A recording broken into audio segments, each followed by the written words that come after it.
please pronounce your name correctly for me? Sure. Kelly Montez. And you are what I would define as like an artist agent. Would that be an appropriate terminology?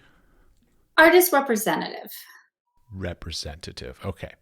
Now, one of the first things I always love to hear about people, of course, is how did they even get to the career positions they're in? So, like, all the way back, were your parents creative? Like, are you an artist yourself? Like, how did this all come about from the beginning? Yeah, it's such a unbelievably random story. I can't believe actually that I get to do my job. The way it all started is back in college, I a friend brought me in for an internship at his ad agency, and I thought that sounded really kind of sexy and cool at 19, 20 years old to work at an ad agency.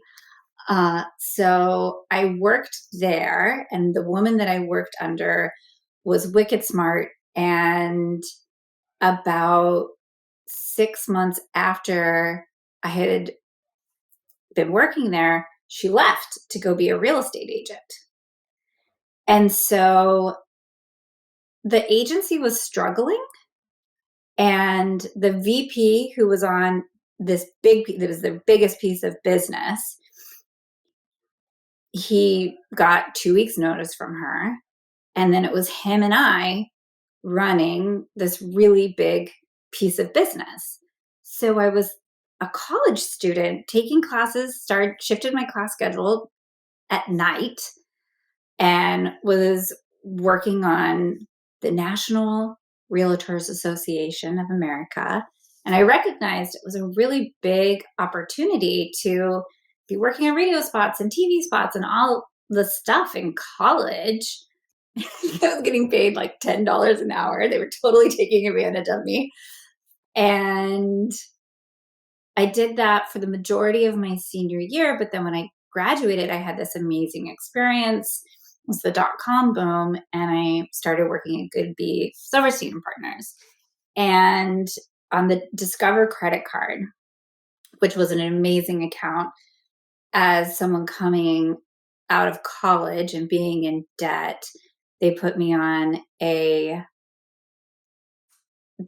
promotion was how credit cards work, which was so powerful. It's a sidebar conversation, which I really, really appreciated. And then they put me on an acceptance project because Discover Card wasn't accepted everywhere. And so they needed to shift that perception that it was like a low end card, and nobody wanted to work on it on the account. It was a big account, and they were like, okay, give it to the new girl because that's not sexy. Nobody's interested in that. And then Discover was like, well, this is our biggest problem. So this has to be where all the money goes towards.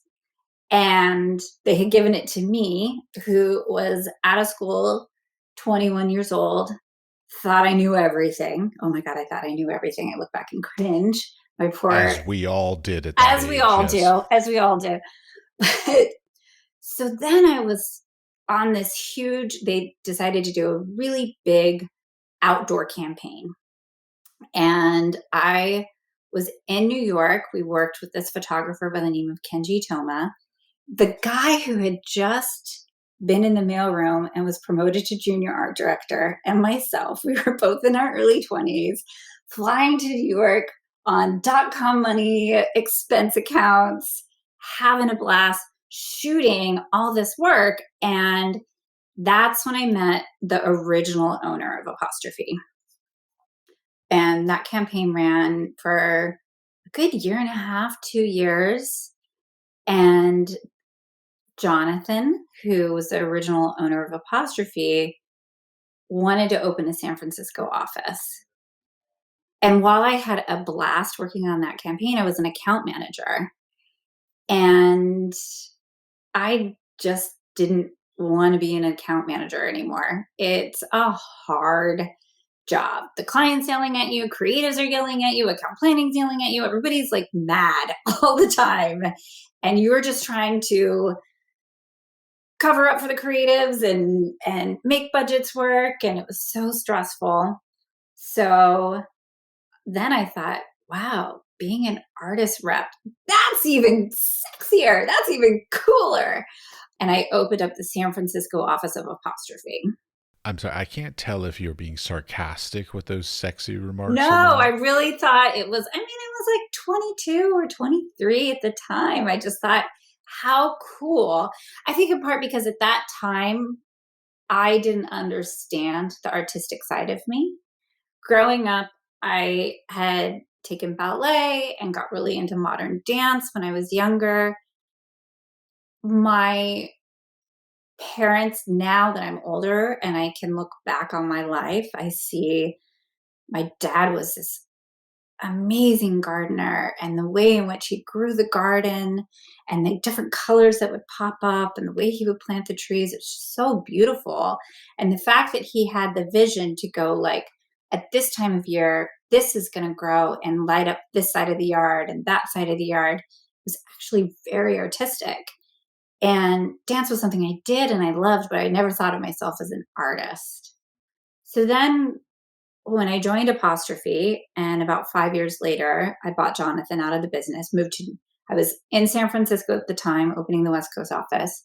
And then 5 years later, I moved to New York and I bought Jonathan out of the business. And I started to grow Apostrophe how I wanted to grow it. That's when I started to realize like, I have a great eye for photography that has been trained from my years of dance.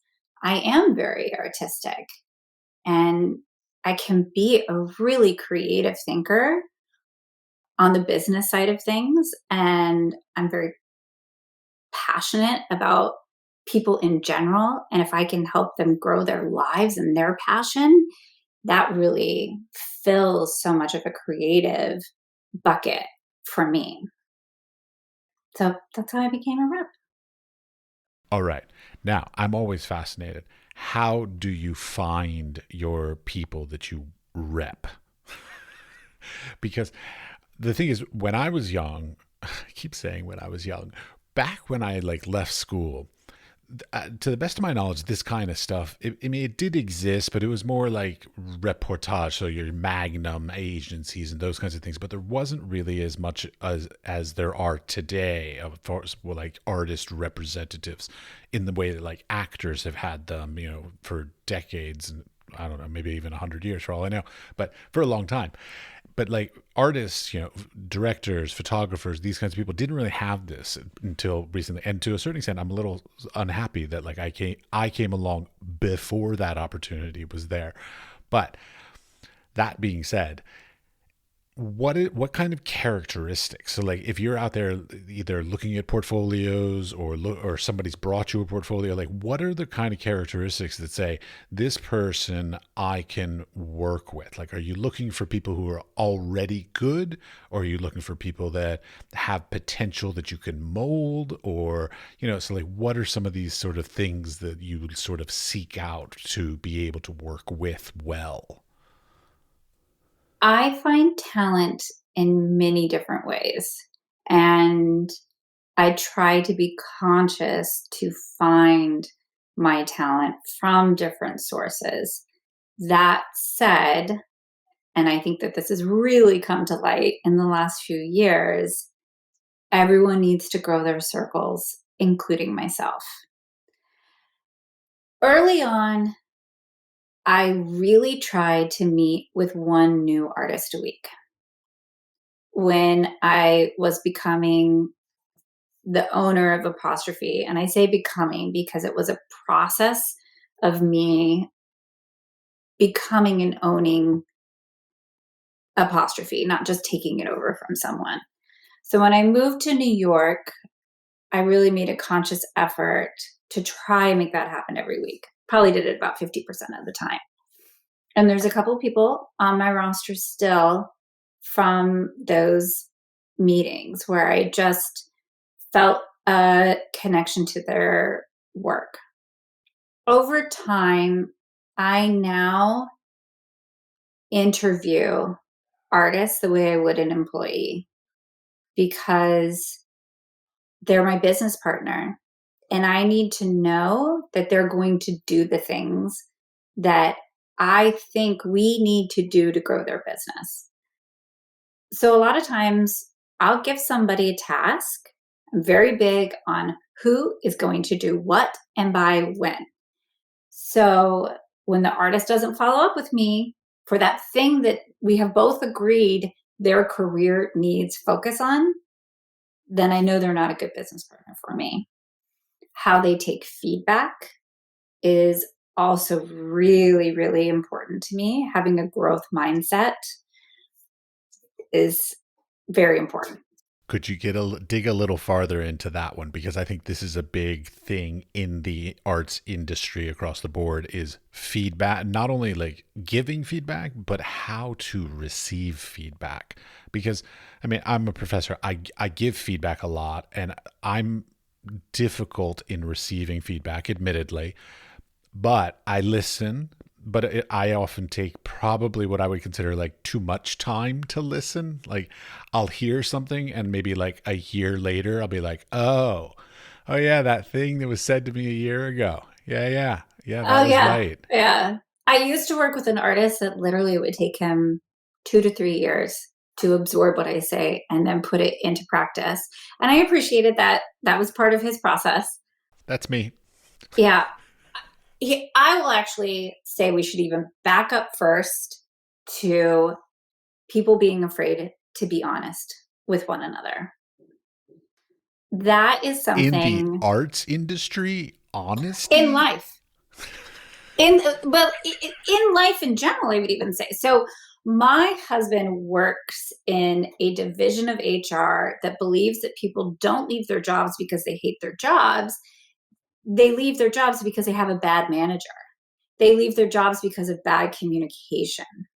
I would agree with that on many fronts. On many fronts. And when you think about all the relationships you have, with your parents, with your siblings, with your friends, with your coworkers, being honest and truly saying what you feel is a difficult thing to do, in part because I don't think that we work on that language. And let me be very clear that I am not always great at this. It is very difficult for me because I am a person that's often like, well, it's not that big of a deal. I'm going to let that go. I'm going to let that go. And then eventually I reach my boiling point and I go crazy. But I try to work on it. And sometimes I'll give somebody the feedback and then afterwards I'll be like, I didn't say everything I needed to say. But it's a practice. You have to practice and you really have to work on that. And then you have to be open to receiving the feedback. But I think you have to learn how to give the feedback and then you have to learn how to receive the feedback. And even if it hurts, and even if you have to sit with it for a year or two in order to get there, that's okay. Or especially if it hurts. I mean, like Yeah. some of the worst, most like just soul crushing feedback I've ever gotten. Like it was very painful to hear, but again, like after time and reflection, I was suddenly like, oh yeah, shit. Yeah. I actually, I had this one professor in college. I'm not going to tell you but I was doing this style of artwork and he was like, you shouldn't be doing that. It's not good. I was using text and image together. And he's like, don't use text. It's a crutch. Put the idea in the image itself. No need to rely on the text. And I was like, no, fuck you. Like I need it. That's what I have to do. Like lay the fuck off. 10 years later, I was a professor and I was teaching another student, and a student came to me and said, hey, I want to use text and image. And I was like, don't use text. It's a crutch. And I was like, fuck, my teacher. I literally, the words that my professor said to me came out of my mouth as a teacher. And I actively went back and found that teacher and I apologized to him Oh, immensely. that's amazing. But it was sort of like, God damn, 10 years it took to figure that one out. It, when it comes to edits and images, I really, for a long time, I was like, I have to do the edit. It has to be my vision. And now team is a big part of Apostrophe and teamwork. That's part of our brand ethos. And I've learned that I have my perspective, which I've honed over the years, but I am still a consumer. And the members of my team are so diverse and bring such interesting perspectives. And that's what's so wonderful about art. I think you can have a conversation around imagery for sure. And especially when I'm working, I have a mentorship program with my mentees. I'll often hear, like, what is it about this image? And they're like, a couple people told me they liked it. And it's like, yeah, but do you like it? Is this representative of you? This is so subjective. I'm sure you get that from your students all the time. All the fucking time. But like, not only who said that, but because like, if you show your art or your creative works to a loved one, they will always love what you produce. Oh, So like, yeah. never show anything creative to a loved one, because they will oh honey, that's so beautiful, oh that's so, oh you're so talented. Crock of shit. You got to show it to somebody who doesn't care about you and can actually sort of objectively look at the work and give constructive, helpful feedback. I always tell my students, I'm like, if you want to feel good about your work, show it to a loved one or your family. But if you want honest feedback, show it to somebody who doesn't give a shit. Yeah. And it's creating your narrative when you look at the overall body of your work that I try to think about. But anyway, going back to how I find artists, meetings, although that's much more difficult now in the pandemic, and especially considering that I'm immune compromised. My styling division is wonderful pipeline for new photographers because the stylists tell me how the photographers treat their assistants and the people that work with them on set. And to me, that is huge. There are way too many talented people out there. We want to work with those who are kind, who are collaborative, and understand that at least what works for us and for Apostrophe is teamwork. Well, see, and that's a huge, I feel like a transition that's happened in the industry. Like back when I was still doing schooling and I did internships and I assisted for photographers and stuff, they were often very much like one man shows. Like there was, and sorry to gender it, but like one person show. They came in, they did their job, they hired people, and it was very sort of matter of fact, money transactional kind of thing. And it wasn't very collaborative. But it seems like that there's been this progression in the industry to much more collaborative works across the board, as far as I can tell, whether you're a fine artist or a commercial artist. Because again, like there's now, like oftentimes you'll hire a photographer and that photographer say, oh, well, I have a team, I have a stylist, I have an editor, I have my team of people that I collaborate with, which I feel like is, again, sort of something that's newer, like in the past 25 years, let's say, than was historical.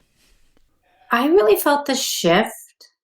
Well, Okay, so I there think it was a happened shift. I feel like there was a shift in part for Apostrophe. I'm going to say it was probably 7 or 8 years ago.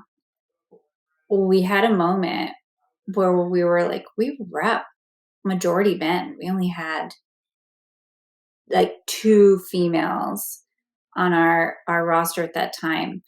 But the styling division was mostly women, that supportive role.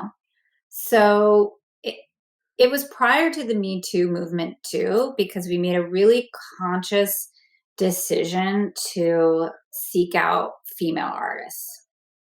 And then Me Too happened. And I do feel like with women coming up in the industry, there was a conversation shift at that time. Now, that could just be because couple years prior, we had made that conscious choice, and then it all kind of converged. But I do think that when more women gain traction in the industry, that's when I at least felt that shift to a more collaborative team spirit. I could see that relationship. Yeah, that works for me.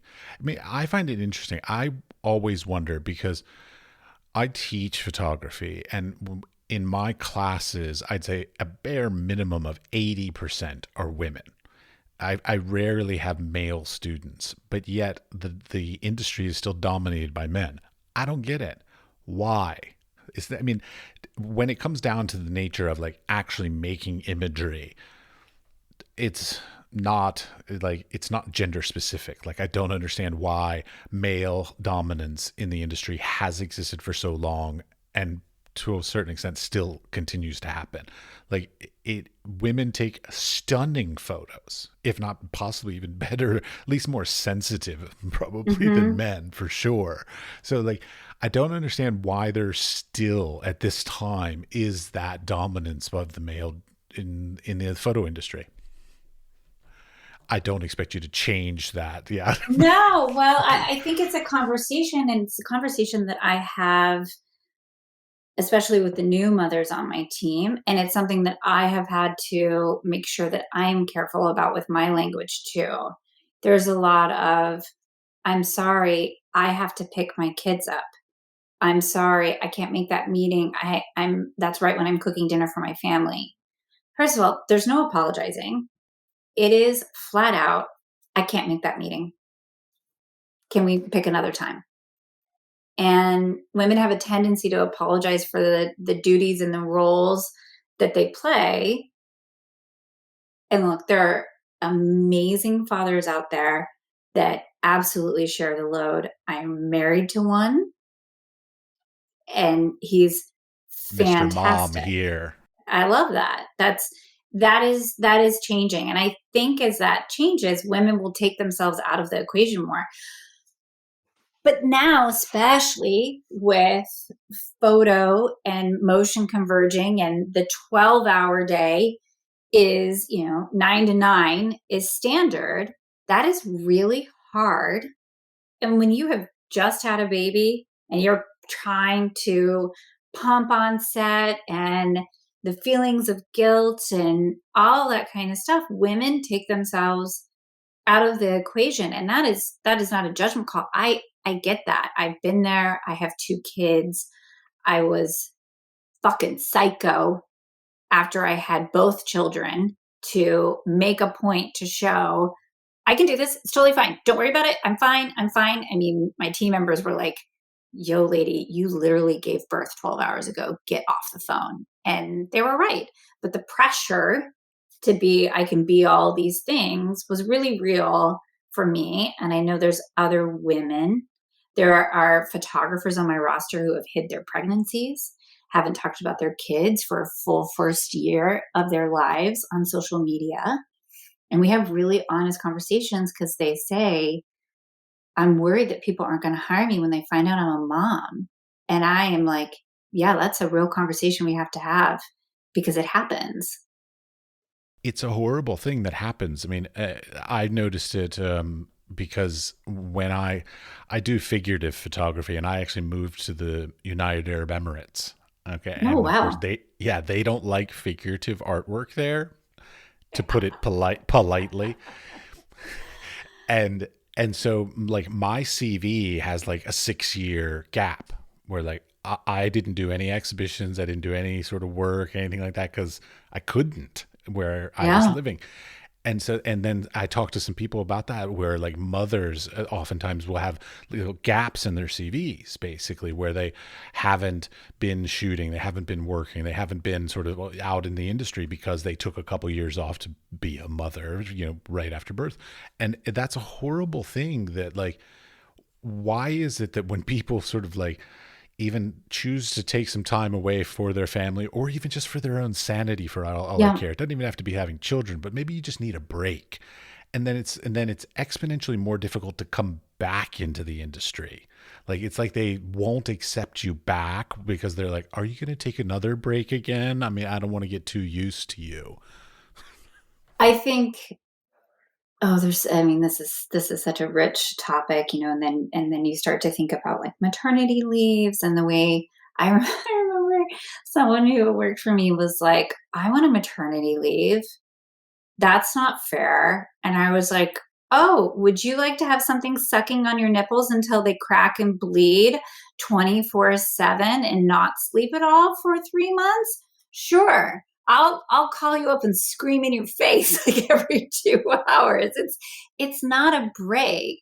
And I think the unfortunate thing is that people see it as a break because a lot of times women go on maternity leave and then they exit their jobs and they don't have that honest conversation with their employer that they were always ready to go ahead and make that move. And so, if you've never actually really, and advertising is a very young industry, if you haven't experienced having a kid and knowing what that looks like, people get really frustrated. And it's like, well, that person earned that break, 100% earned it. They were doing a completely different job at that time. And they're also ready to move on from you. If we could have, at least in the States, a more honest conversation. Here we go back to honest conversations. I think it would also help to change perceptions. I'll tell you, the reason why I'm in the Czech Republic right now, because I'm American, but my wife is Czech. The reason why we're here is because we have a plan to have a child in the next year or so. Now, the reason why we came to the Czech Republic for that is because my wife, as a Czech citizen, receives 3 years paid Beautiful. maternity leave. I would lose my mind, but that's still beautiful that No. it's an option. Well, just to be clear, it is an optional 3 years, minimum of 1 year but you can take up to 3 years, all paid by the government, and their employer is legally obligated to take them back at the same position at the end of that 3 years. That's really amazing. I'm Czech. Maybe I should move there. Yeah. But some people unfortunately take advantage of that, where they're out for 3 years, then they get pregnant at 2.5 years, so then they stay out for 6 years, and then they get pregnant again, and then they end up staying out for like 12 years, and that job still has to be waiting for them, and the government has supported them the whole time. On some hand, it's magnificent. On some other hands, it's socialized medicine. There you go. Yeah, that's tough. That is really tough. There's a light and a dark to everything. And you just have to choose the person that you are going to be. Oh yeah, no, we're totally here just to have a kid and have that 3 years, and then as soon as that's done, we're out of this country. You bilk the system. But she you earned can that work. too. But she did earn that by being Czech. She earned that, and she earned a free college degree because they have free education here too. So she got her master's degree for free as well. That's great. Which I'm also very bitter of because I'm still paying off my student loans. But I know. Yes. Well, and especially in the world of photography and art school, and it is unbelievably cost prohibitive for so many people to enter our industry. Yeah, you lived in San Francisco. I actually got my MFA at the San Francisco Art Institute. Yeah, it's an expensive school. No shit. I had no idea when I entered how expensive it was. Not just the tuition, but then the living in San Francisco part also that I had to support. I believe they are actually one of the biggest real estate holders in San Francisco. No, actually, you're thinking about the Art Academy Institute. Yeah. The Institute of Art. It's another place. I know exactly who you're talking about. I've always said that they were just a land scam place. Yeah. No. We're the beautiful Spanish style place up on the hill by Girardelli. Like it's a legit art school. Gorgeous. Yeah.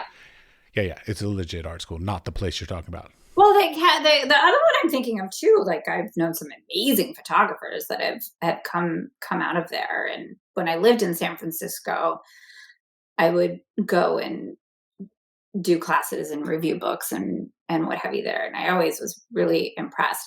The only thing about art schools, at least the feedback that I get, is that they don't teach the business of photography and being an entrepreneur, being a small business owner is complicated. Correct. They don't. Yes, it's one of the reasons why I made this podcast is basically like we could all sit here as creative people and wax on poetically about our artistic this and that bullshit. But the reality is we all know how to do that. But what we don't know how to do is run our what quote unquote our creative business. Yeah. Yeah, I still don't know. I'm 48 years old. I still don't know how to do this shit. But that's why I'm here to ask you. Oh, I mean, I work on a trade organization and we've been running some webinars to try to help our membership, Artist Management Association. And our membership is made up of other reps like myself. And we run these webinars. And last night, we did one on insurances, a guide to insurances. I've listened to that 3 times. I was the moderator and I still go back and listen to it because it's like, okay, wait, again, do I have this right? How am I going to explain this to a client? It's so complicated. I hate the American insurance industry, period. Full stop. Mic drop. Pretty much. Like, I mean, I can't, the only redeeming quality is, of course, that you have access to as many drugs as you want, which as an ex-drug addict, I am all for.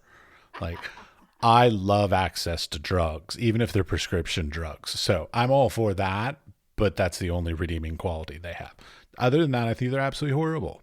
So It's very complicated and I don't it takes time to try to understand why do I need to have a workers' comp policy and professional liability and well, how is professional liability different from general liability and the agency is covering the insurance on this job so I don't have to worry, right? Nope. You got to ask them to make you a named insured and knowing how to advocate for yourself and when things are moving really fast it's really difficult. And we started a mentorship program around that just to really try to help.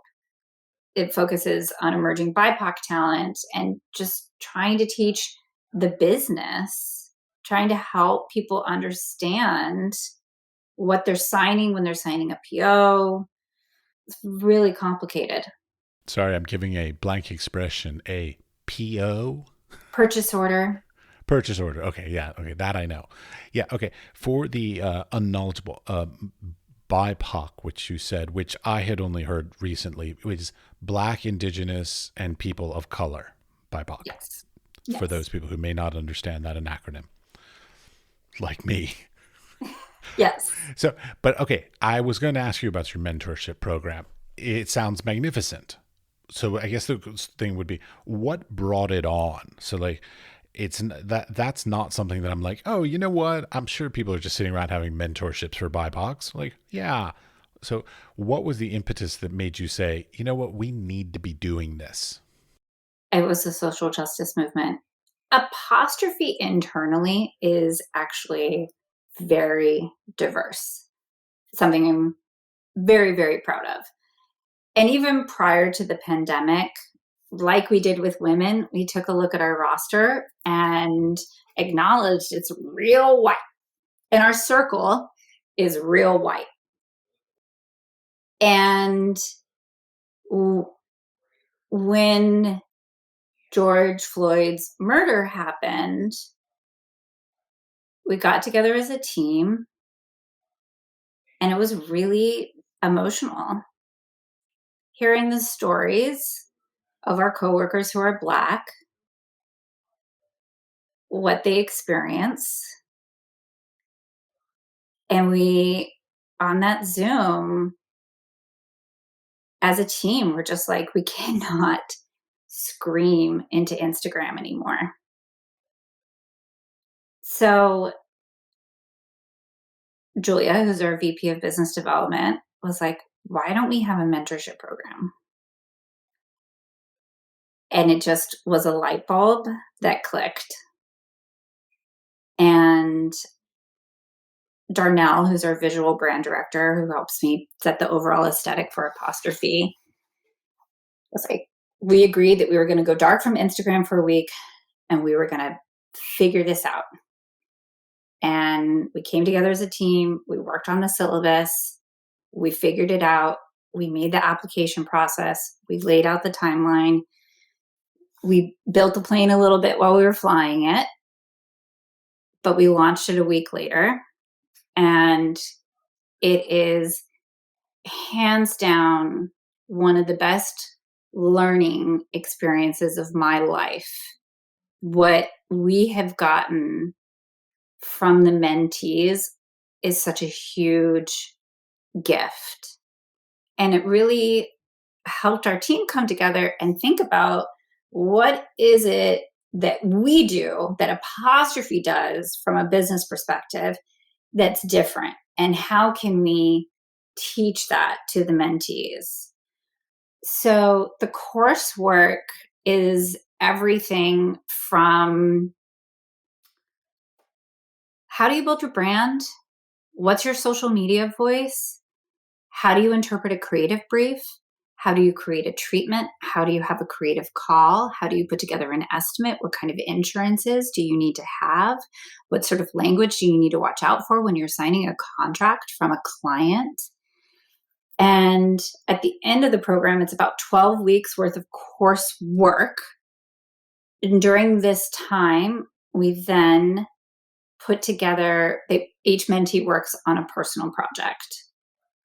And starting with the second session, we then gave them monetary and production support to help them put together that personal project. And we put together an online magazine that we then promote out to all of our clients.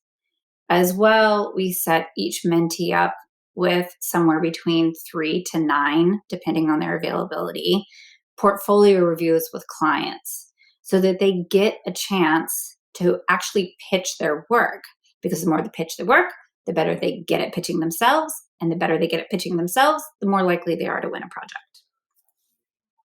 And this next year, we're trying to take it one step further, and we've created a shadowing program.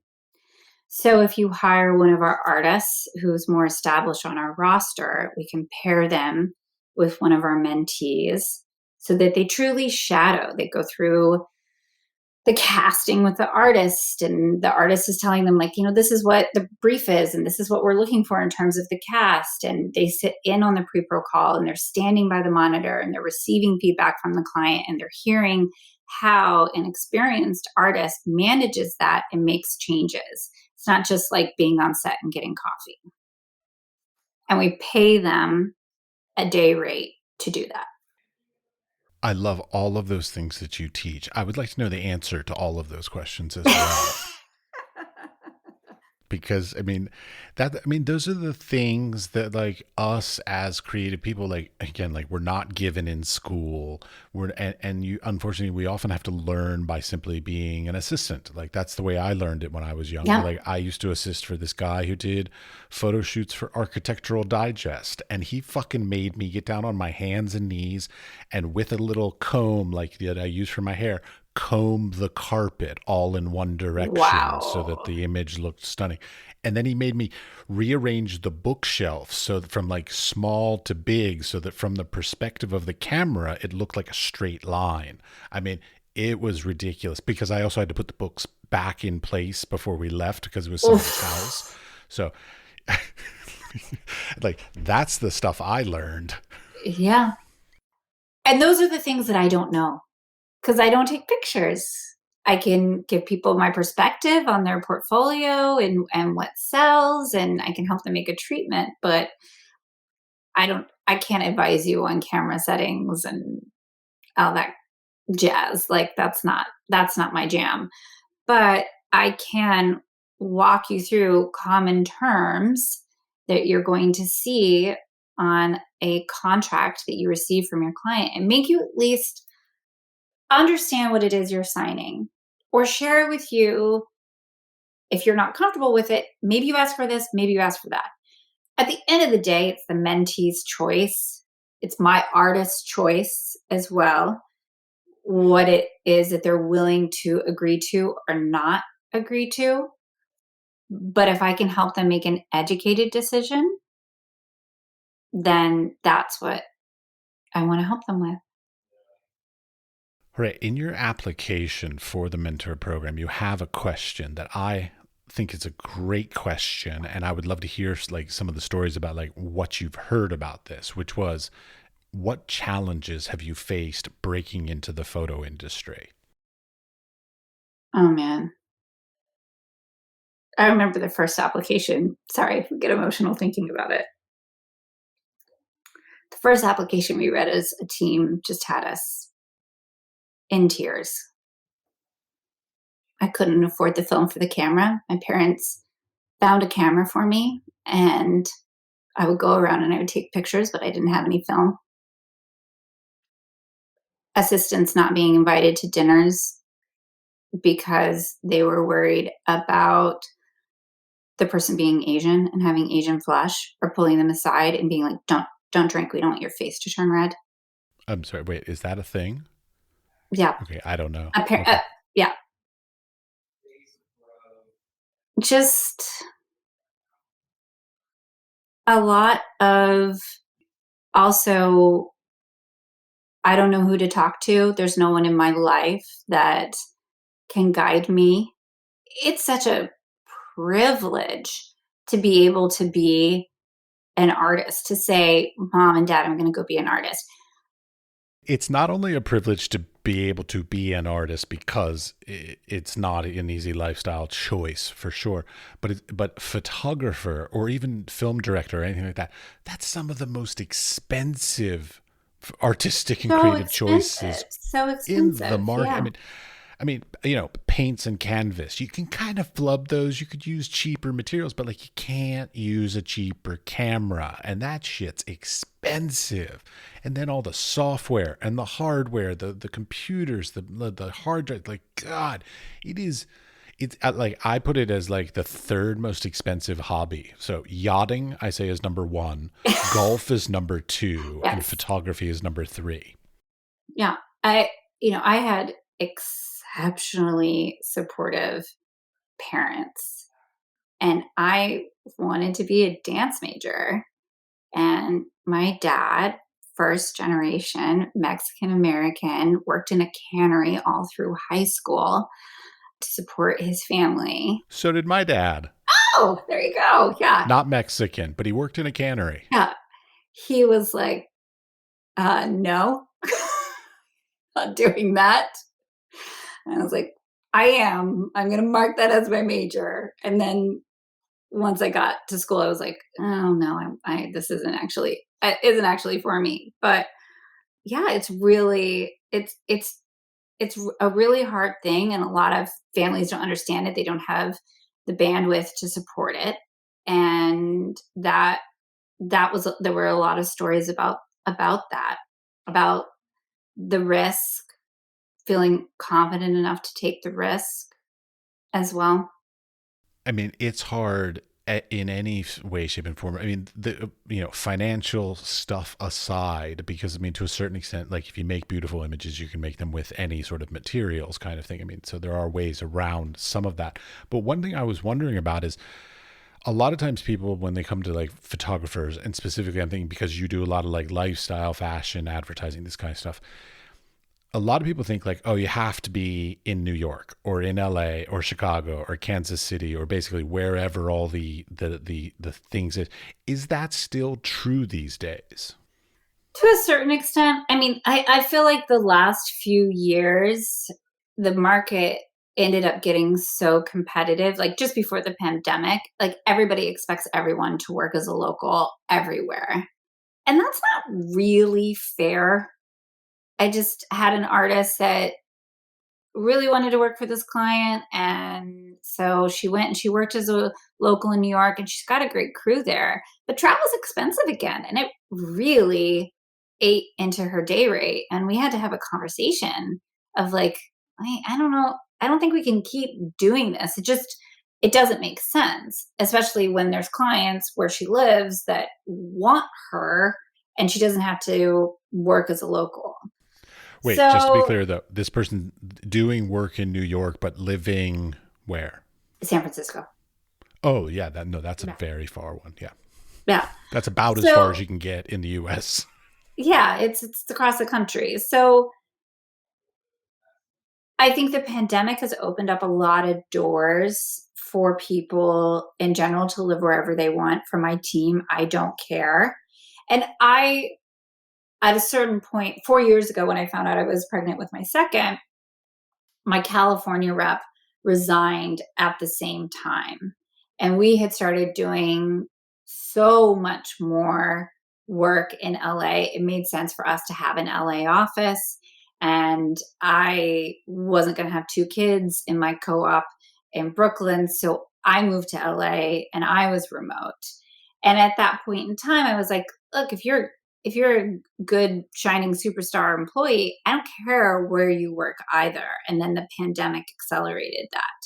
So I think if a photographer chooses that they want to live in Kansas City and they're always going to have to travel for work the majority of the time, depending on what it is that they do, then that's your trade-off. And hopefully clients will at least give a travel stipend to help a little bit with that. It's not, these are mega corporations. To give a photographer like $1,000, $2,000 out of your gigantic corporate budget seems reasonable if you trust their artistic endeavor.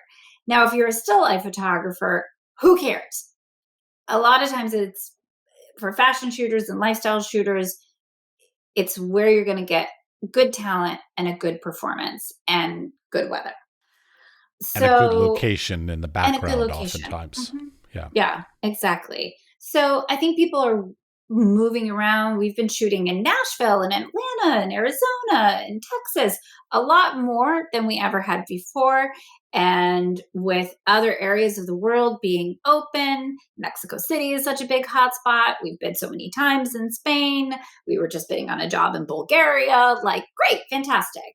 Um, but these ideas that small business owners have to absorb the cost for a Fortune 100 company blows my fucking mind.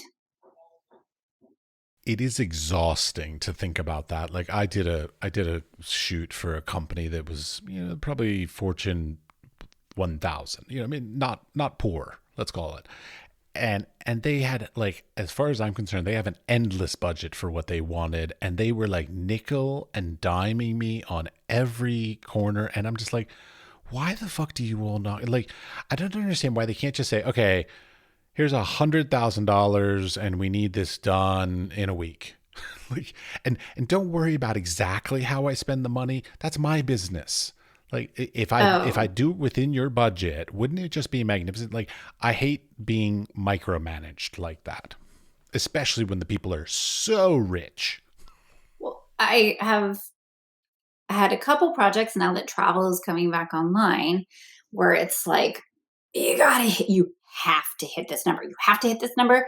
We have to hit this number. We can't go above this number. This is all we have for a budget. And we're like, all right, hit the budget. 15 people from the client are showing up, which means now, in addition to catering, locations costs going up because I've got so many extra people, portable bathrooms that I now have to add. I have to COVID test all those people in order to keep my set safe. And I'm like, you need 15 decision makers? What happened to we only have this much money? The amount of overages that I have and the boondoggle and like, hey, can we get a wrap dinner for 15 people? Well, and then those 15 people's salaries for the amount of time they were there could have increased your budget possibly to double. Yes. And, now it's like, well, I don't really love what we were able to get for X. And it's like, okay, well, we're going to need a couple $1,000s more in order to get props to exactly where we want. Like, if you cancel 3 people from your entourage, their COVID testing could cover that props overage. What's the trade-off? Okay, wait a second. This COVID testing thing. You as the entrepreneur who is being hired, the cost of COVID testing is falling to you instead of to the client? No, I'm billing it back to them, but they're saying their Okay, budget fair is enough. tight for an overage. So I'm saying like, well, if there's maybe 3 people that don't have to come to this shoot, I can axe their catering, I can axe their PCR and their daily antigen testing. And I could also probably lose a pass van because I had to get more pass vans to shuttle you guys back and forth. For the non-initiated, that is a passenger size van. Yes, For the passenger van. listeners. Sorry. Yes. Yes. I know. Just, some people don't know all these little lingo things. I used to be a roadie too. So like I got a lot of this lingo there. Got it. Yes. I will try to remember that. It's okay. It's just, trying to be helpful for the uninitiated listeners. All right, but back to the mentor program, because I think it's a great idea. Like it's one of those, like, it's almost so obvious. It's like, duh. But so have you, now you've been doing it. So it sounds like, so probably what, 2 years now? 2 years. We just opened the application for our 3rd session. And Which applications the close at the end deadline of is March. March 28th of March 28th. 2022. Exactly. And I will try to make it so this episode goes out before that. So Thank maybe you. people could hear about that. Yes. And this is now a new way that we find talent. I will say this. We do not do this to find people for our roster, but there are particular mentees that show up in a major way that makes me go, I want to be your business partner. But we try to accept a very diverse range of styles. And for some of those people, I have a couple of mentees who work is beautiful and they would totally be great business partners, but it's not what I need for my roster. And I am happy to then go and promote them out to other representatives and have conversations with them about other representatives. I am super excited when a mentee comes to me. I'll back up. We do a lot of presentations to brands, and we include our current mentee roster as a page in every deck that we present to brands. And the other day, I was helping a mentee with an estimate, and it was for a client that I had just put her in a deck for, and I was like, fuck yeah, I'm so happy. I'm like, this is so great. And she's like, oh, are you upset that I didn't talk to you about running this job through Apostrophe? I'm like, no, you don't have to run the job through Apostrophe. I believe all of this will pay us back in different ways. And it has. Like when you have to, as you know, as a professor, when you get the opportunity to teach somebody what you learn so much about what you know. You start to think more creatively about what it is that you know. And that gift has made me such a better artist rep, such a better business owner, such a better employer, such a better collaborator with my team. So it's wonderful. I always find it fascinating when I have to teach something. The amount of things that I had taken for granted that I was just like, that's obvious. Everybody knows that, or like you can't do that. And then I'm like, wait, why can't you do that? Like, wait, there's no legitimate reason for not doing that. Yeah, you can do that. So like, I love teaching because it makes me continually question why well, whatever is whatever. It's like what, art history is this, which of course is always evolving, or the technologies. Like, I remember many times in the classroom where I'll be like, you can't do this. Photography doesn't allow for this. And then like a week later, my student would show up with that thing that I said that technologically photography could not accomplish. They accomplished it. And I'm like, oh fuck, I'm got to rethink my verbiage, because like nothing's impossible. And so like you have to encourage, but also like the fun of it for me is that it makes me rethink everything. And so I like sort of being refreshed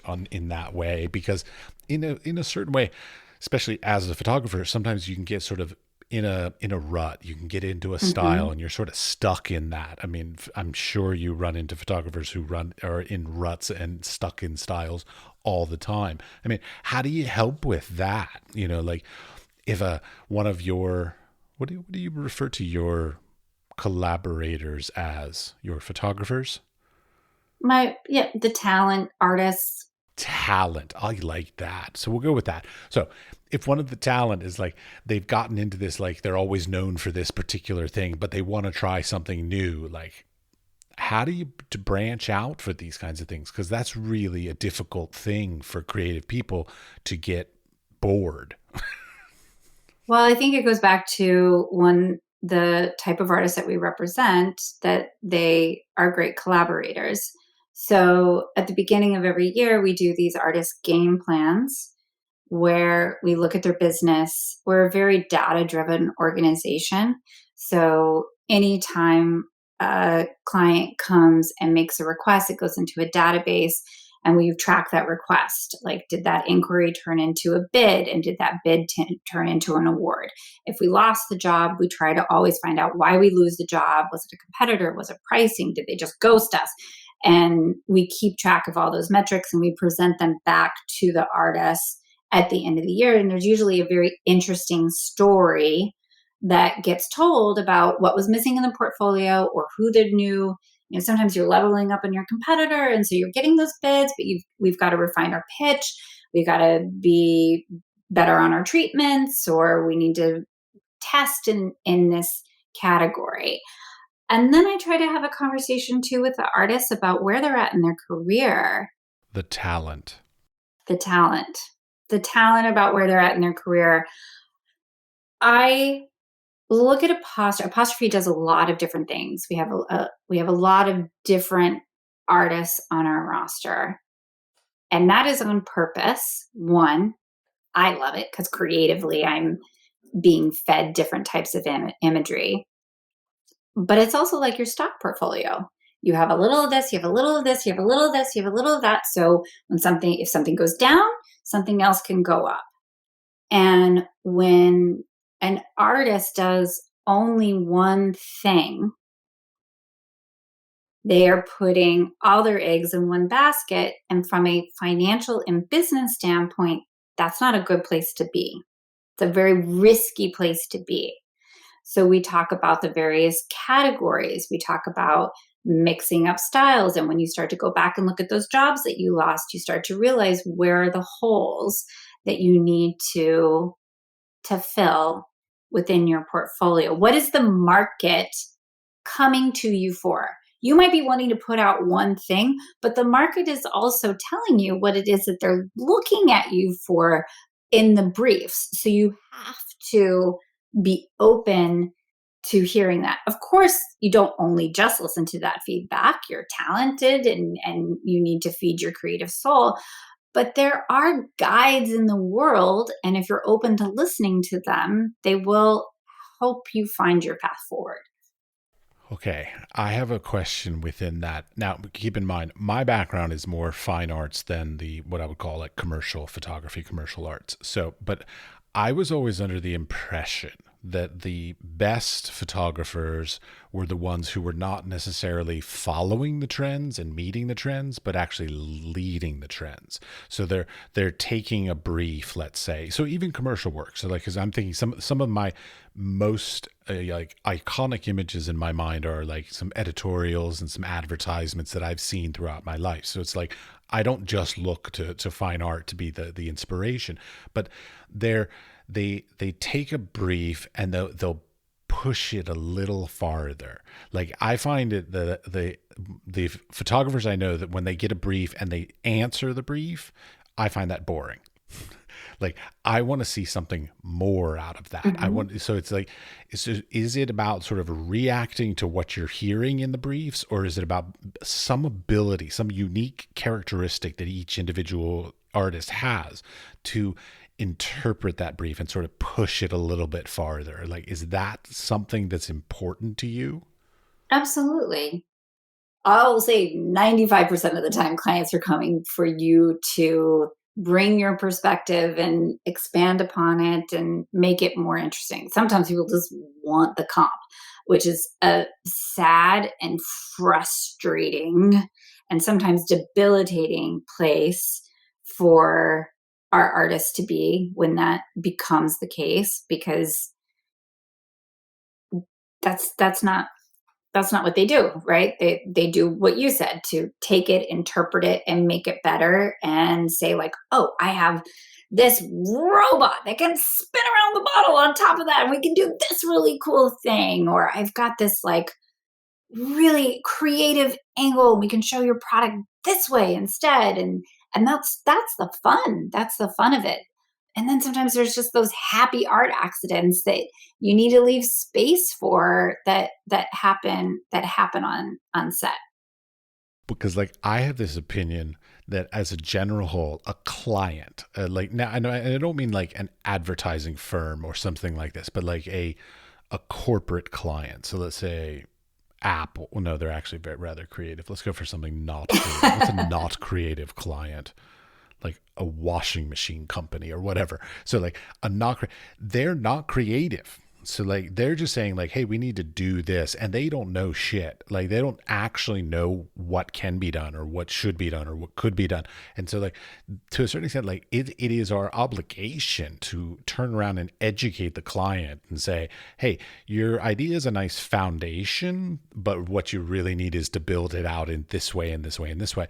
And a lot of times as artists, we're so concerned about not getting the job that we end up playing it safer than we probably should. And like if we push it a little farther, we probably would end up getting the job, but we're so scared that we won't get the job that we don't throw out or pitch the sort of absurd idea that might actually be the most magnificent thing ever. It can be scary to do that. And I understand why people don't do it. And it takes also growing in your career to have the experience and the language to do that. I think that's actually why I love representing still life artists. What they can do with an inanimate object. One of our artists that I've worked with for a long time, Mitchell Feinberg, he has shot inanimate objects in a way that has made me blush, like so sexy. And a lot of times he'll get on the phone with a client and he'll be like, tell me some adjectives of what you're hoping to achieve here, that you want to convey. And he thinks a lot about a brand personality as well, of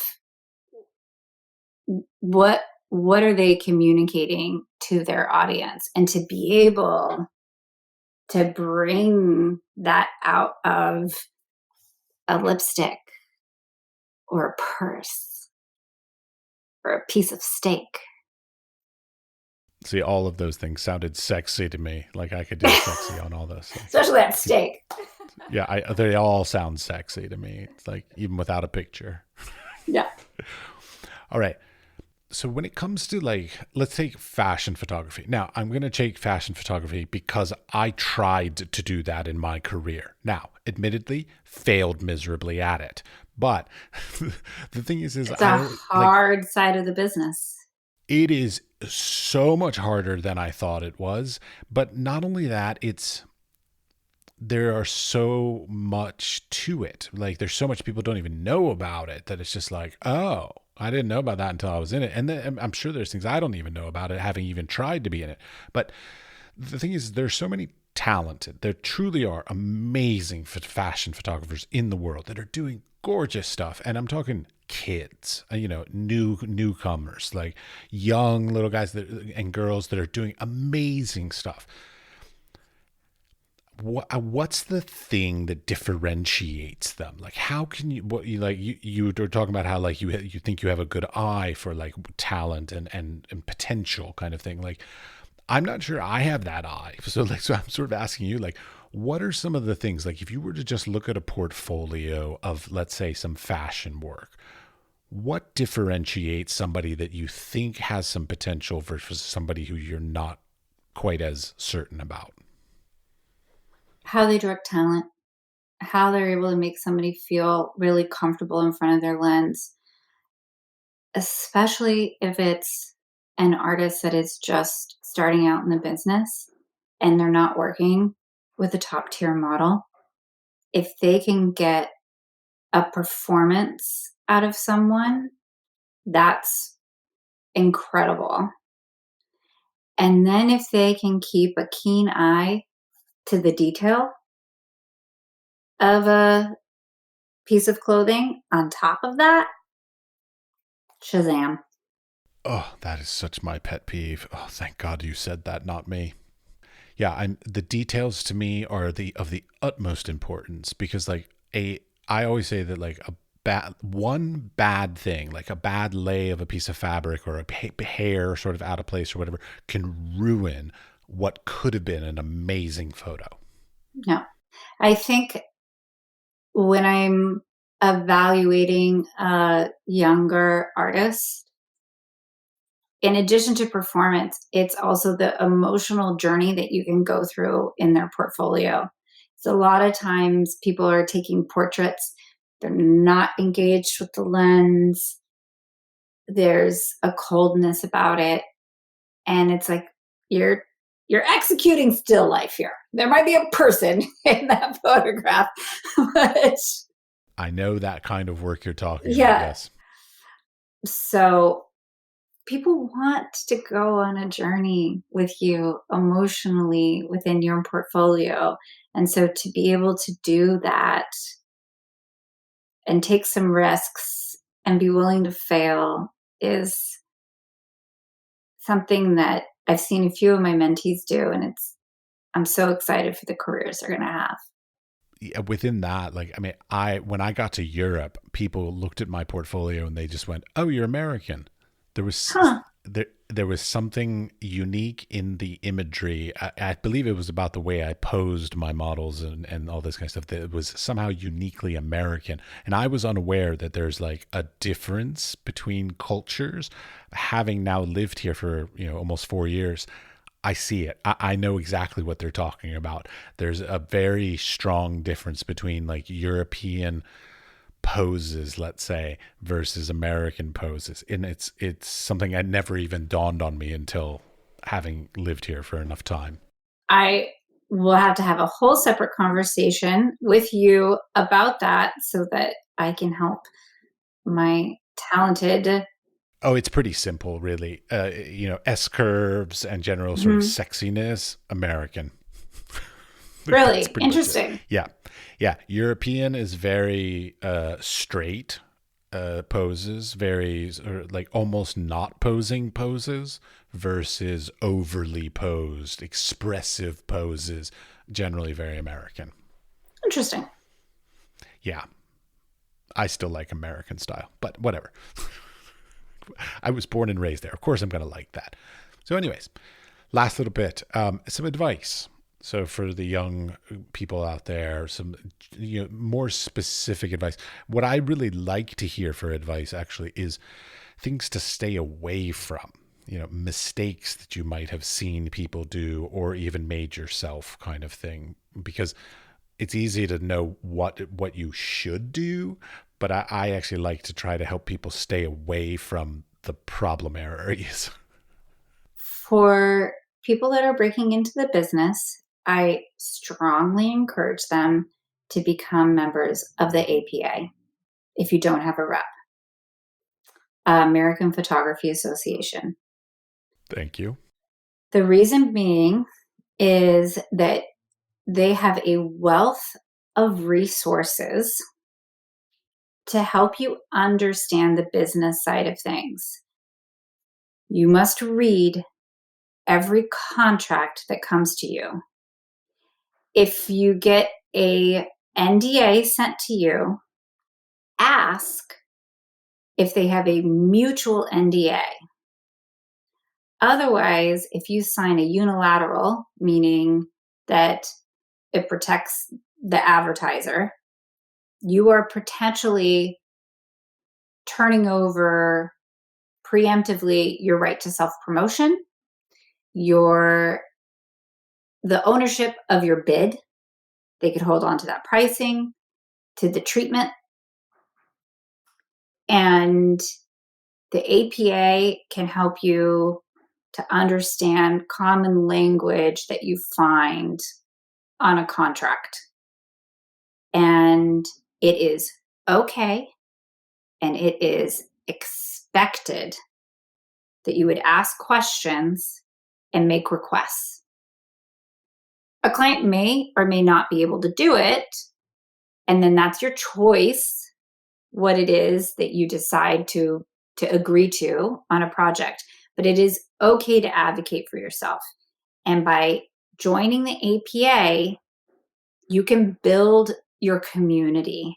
This business can be very isolating, but you can go to the events, you can go to the talks, listening to podcasts like this, listening to what the APA has, the Artist Management Association that I'm the president of. Our webinars are currently free. We have some free resources as well. Seek them out. These things are meant to uplift our industry and build your community. By the way, I wanted to mention, I sort of find it humorous that the managers, of artists has an association of managers. There's this like meta thing going on there. It's like, yes. It's like what? That's a lot of like bureaucracy and middle management almost.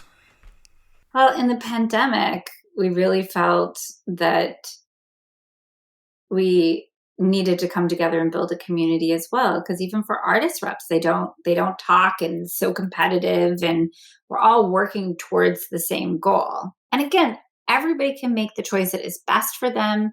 How you price yourself, what you agree to, that's your competitive advantage.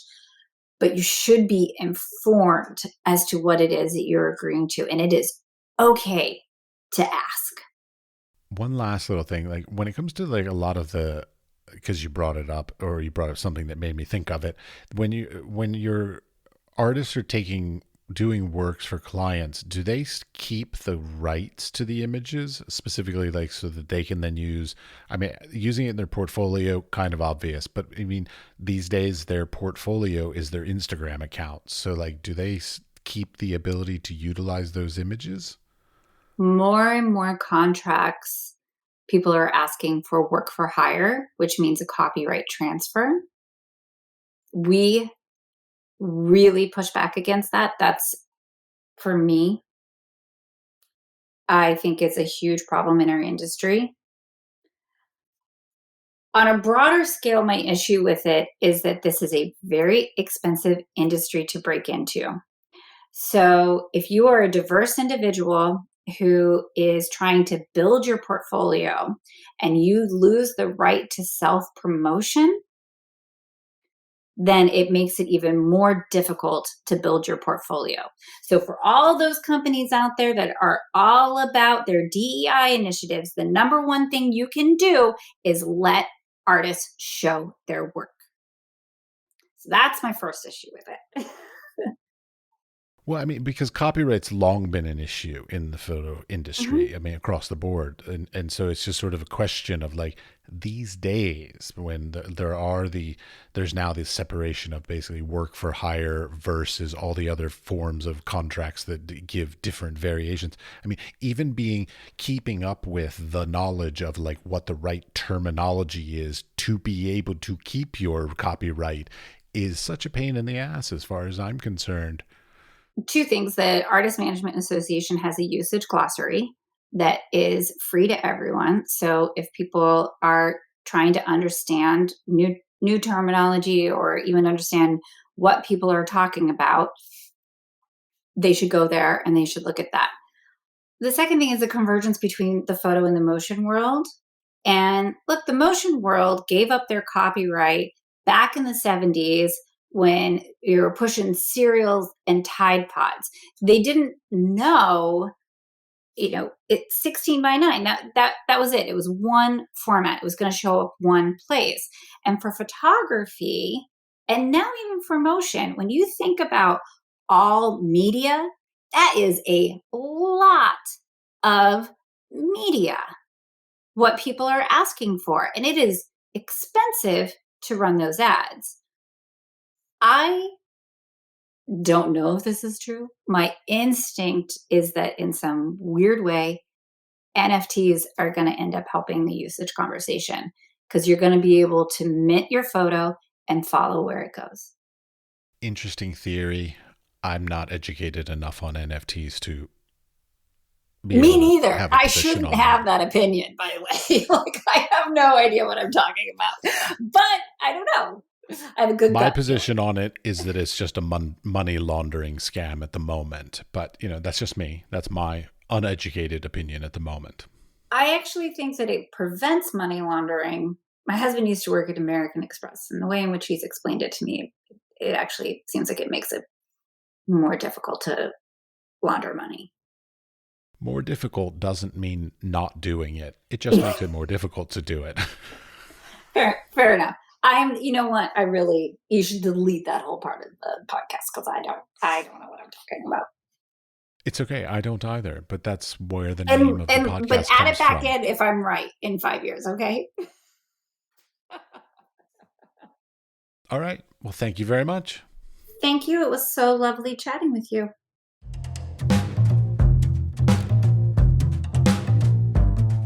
Before you leave, I'd like to say thank you for listening all the way to the end of the conversation. We appreciate it, and we would love it if you would share the podcast with your friends, your family, your coworkers, your studio mates, anybody with an interest in the arts and creative endeavors.